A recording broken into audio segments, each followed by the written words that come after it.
Let's take a look at this example.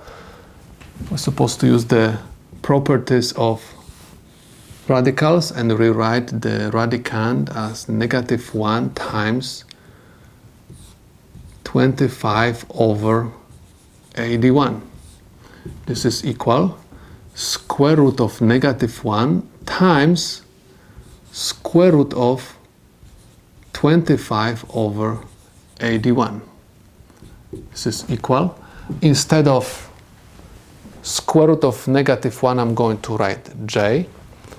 And I have j times square root of 25 over square root of 81, which is equal j 5 over 9. This is the solution to my problem.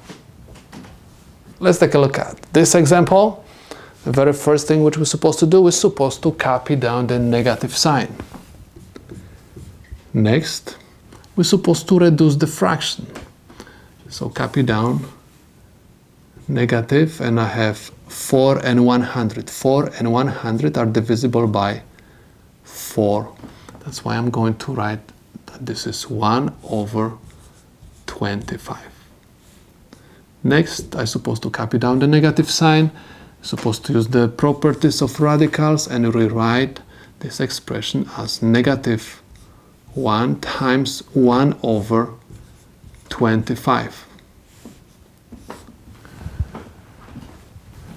equals, copy down the negative sign, and I can rewrite this as square root of -1 times square root of 1 over 25.